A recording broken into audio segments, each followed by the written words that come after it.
The caterpillar and Alice looked at each other for some time in silence. At last, the caterpillar took the hookah out of its mouth and addressed her in a languid, sleepy voice. "Who are you?" said the caterpillar. This was not an encouraging opening for a conversation. Alice replied, rather shyly, I hardly know, sir. Just at present at least I know who I was when I got up this morning, but I think I must have been changed several times since then." "What do you mean by that?" said the caterpillar sternly. "Explain yourself." "I can't explain myself, I'm afraid, sir," said Alice, "because I'm not myself, you see." "I don't see," said the caterpillar. "I'm afraid I can't put it more clearly," Alice replied very politely, "for I can't understand it myself to begin with, and being so many different sizes in a day is very confusing." "It isn't," said the caterpillar. "Well, perhaps you haven't found it so yet," said Alice, "but when you have to turn into a chrysalis you will some day, you know, and then after that into a butterfly, I should think you'll feel it a little queer, won't you?" "Not a bit," said the caterpillar. "Well, perhaps your feelings may be different," said Alice. "All I know is, it would feel very queer to me." "You," said the caterpillar contemptuously, "who are you?" Which brought them back again to the beginning of the conversation. Alice felt a little irritated at the caterpillar's making such very short remarks, and she drew herself up and said, very gravely, "I think you ought to tell me who you are first." "Why?" said the caterpillar. Here was another puzzling question, and as Alice could not think of any good reason, and as the caterpillar seemed to be in a very unpleasant state of mind, she turned away. "Come back," the caterpillar called after her. "I've something important to say." This sounded promising. Certainly Alice turned and came back again. "Keep your temper," said the caterpillar. "Is that all?" said Alice, swallowing down her anger as well as she could. "No," said the caterpillar. Alice thought she might as well wait, as she had nothing else to do, and perhaps after all it might tell her something worth hearing. For some minutes it puffed away without speaking, but at last it unfolded its arms, took the hookah out of its mouth again, and said, "So you think you're changed, do you?" "I'm afraid I am, sir," said Alice. "I can't remember things as I use it, and I don't keep the same size for 10 minutes together." "Can't remember what things?" said the caterpillar. "Well, I've tried to say, 'How doth the little busy bee?' but it all came different." Alice replied in a very melancholy voice. "Repeat, 'You are old, Father William,'" said the caterpillar. Alice folded her hands and began. "You are old, Father William," the young man said, "and your hair has become very white, and yet you incessantly stand on your head. Do you think, at your age, it is right?" "In my youth," Father William replied to his son, "I feared it might injure the brain, but now that I'm perfectly sure I have none, why, I do it again and again." "You are old," said the youth, "as I mentioned before, and have grown most uncommonly fat, yet you turned a back somersault in at the door, pray." "What is the reason of that? In my youth," said the sage, as he shook his gray locks, "I kept all my limbs very supple by the use of this ointmentone. Shilling the box, allow me to sell you a couple." "You are old," said the youth, "and your jaws are too weak for anything tougher than suet, yet you finished the goose, with the bones and the beak, pray. How did you manage to do it?" "In my youth," said his father, "I took to the law, and argued each case with my wife, and the muscular strength, which it gave to my jaw, has lasted the rest of my life." "You are old," said the youth.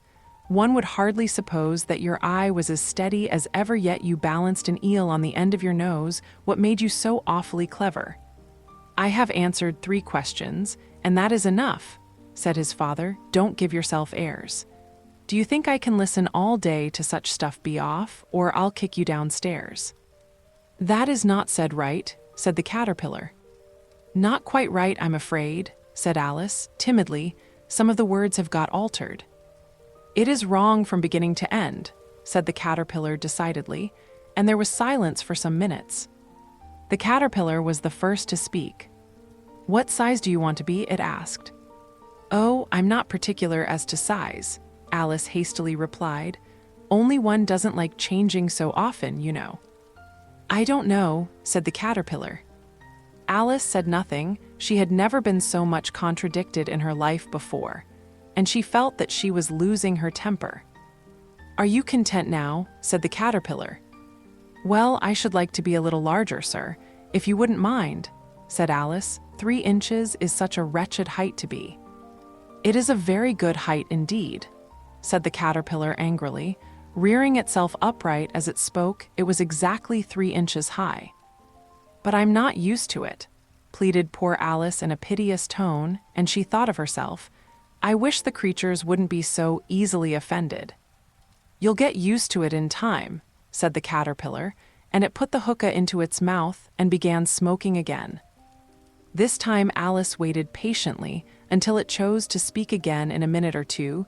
The caterpillar took the hookah out of its mouth and yawned once or twice, and shook itself. Then it got down off the mushroom and crawled away in the grass, merely remarking as it went, "One side will make you grow taller, and the other side will make you grow shorter."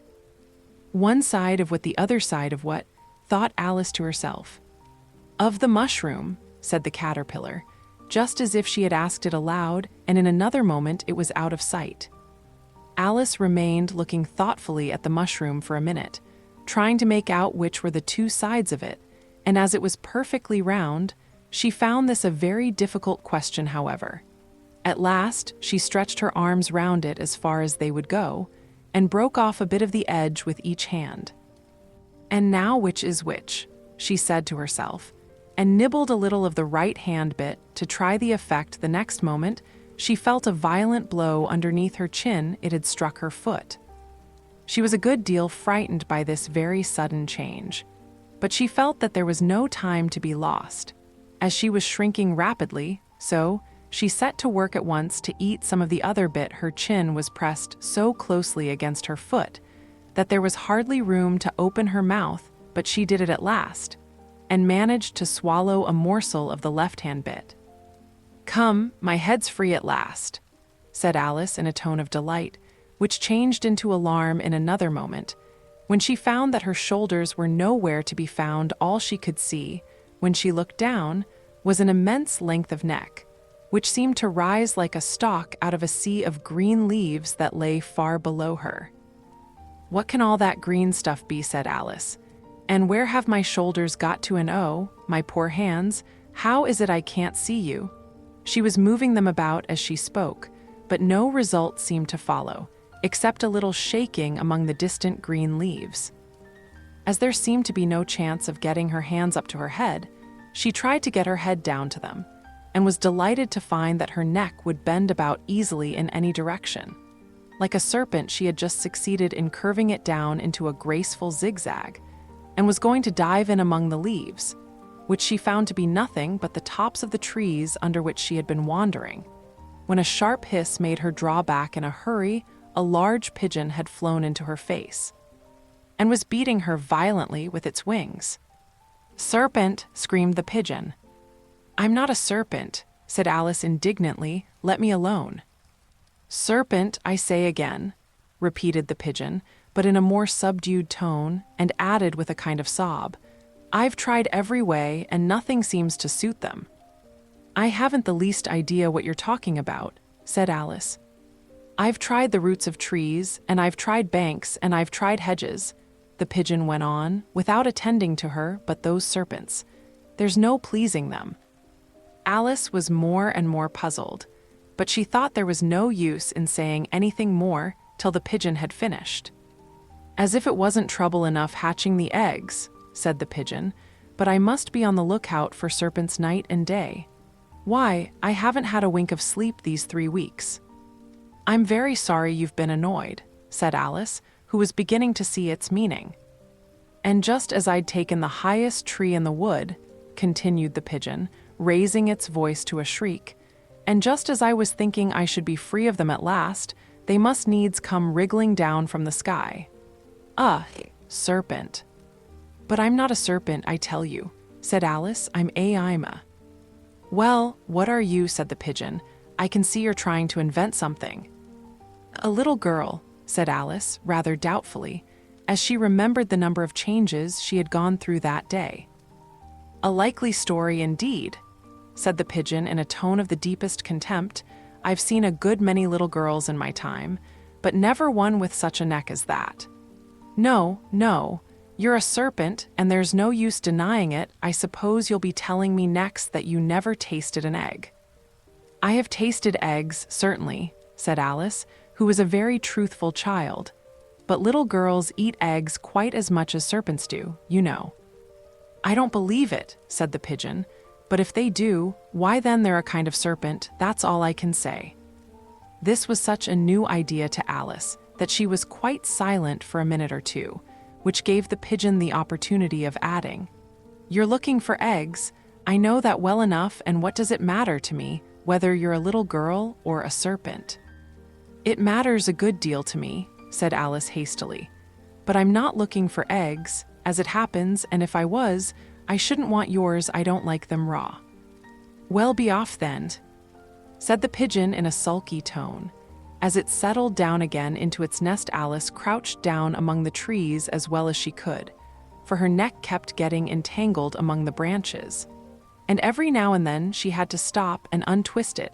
After a while, she remembered that she still held the pieces of mushroom in her hands, and she set to work very carefully, nibbling first at one and then at the other, and growing sometimes taller and sometimes shorter, until she had succeeded in bringing herself down to her usual height. It was so long since she had been anything near the right size that it felt quite strange at first, but she got used to it in a few minutes and began talking to herself, as usual. "Come, there's half my plan done now. How puzzling all these changes are. I'm never sure what I'm going to be from one minute to another.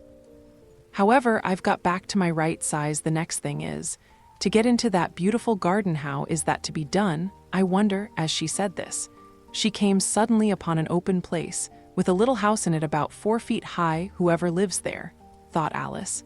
"It'll never do to come upon them this size. Why, I should frighten them out of their wits." So she began nibbling at the right-hand bit again, and did not venture to go near the house till she had brought herself down to 9 inches high.